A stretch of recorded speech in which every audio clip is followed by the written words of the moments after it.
আমাদেরকে নিয়ে কত বক্তব্য ছিল। মুরগি চোরা কালকে ধরা পড়ছে, জানেন আপনারা?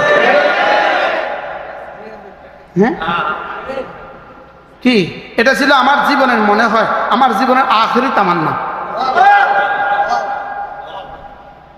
এটা ছিল আমার জীবনের শেষ তামান্না। কি আল্লাহ আমার জীবনের শেষ তামান্নাও পুরো করে দিচ্ছে। কি ভাই, আমার বিষয়, আমি কোরআন শরীফ পড়তাম, আমি কোরআন শরীফের প্রতিটা পড়াতে পড়াতে আওয়ামী লীগের পতন দেখতাম। আল্লাহর কসম, আমি যেন কোরআন শরীফ, আমি কথা আল্লাহ কোরআন শরীফকে নাজিল করছিলাম না এর লেখা, শুধু আমার এই কথা বোঝার লেখা। কি আমি প্রতিটা পৃষ্ঠা দেখতাম আওয়ামী লীগের পতন নিশ্চিত, পতন নিশ্চিত, পতন নিশ্চিত, পতন নিশ্চিত। আমি নিজেকে নিজে প্রশ্ন করতাম, কবে কবে কবে? তো আল্লাহ তাআলা বললেন, আল্লাহ তাআলা বলেন ওই না না, আল্লাহ তাআলা বলেন একটু অপেক্ষা করো, একটু অপেক্ষা করো, একটু অপেক্ষা করো। জেলখানা আমাকে বলতো কবে বের হইবেন, তাই বলতাম বের হওয়া নিশ্চিত, হয় জিন্দা না মুর্দা। আমি বলতাম জেল থেকে বের হওয়া নিশ্চিত, তবে হয় জিন্দা না হয় কি। তো ইয়ারা কারারক্ষীরা হাসতো, এরা আমার এইটা জিজ্ঞাসা লেগে প্রত্যেকদিন জিজ্ঞেস, হুজুর জেল থেকে কবে বাইরে হইবেন? আমি তো বের হওয়া নিশ্চিত, হয় জিন্দা না মুর্দা। আর ওনার পতনও নিশ্চিত, হয় জিন্দা না মুর্দা। ওনার পতনও নিশ্চিত হয়, তো জিন্দা পতন হবে এটা আমাদের কাছে একটু অসম্ভব ছিল।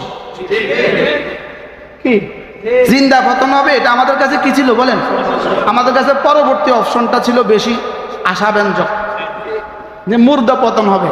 পতন হবে তবে কি মরে পতন হবে, উনি যে জিন্দা পতন হবে এটা আমাদের ধারণা ছিল না। আমরা খালি দুষ্টমির ছলে বলতাম বাংলা ছেড়ে ভারত যা, কিন্তু আল্লাহ যে এটারে এভাবে কবুল করছে এটা কি আমরা বুঝছি? এটা আমাদের ধারণা ছিল না। আল্লাহকে ধারণা হবে না এটা আমার আগের বক্তব্য ছিল। তোমাদের ধারণা হবে না এটা আমার জানা ছিল। কি তোমাদেরকে রিজিক দিব মিন হাইসুল লা ইয়াহতাসিব, মিন হাইসুল লা ইয়াহতাসিবের মধ্যে এটাও আছে।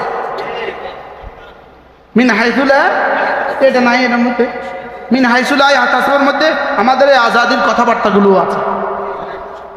বারহাল কথা আমার দূর চলে গেছে। তাহলে বলেন ইলম, ঈমান, আমল, তাকওয়া, বলেন ছিল, আছে, থাকবে। আর বাকি সব ছিল না, কয়দিন আছে, থাকবে না।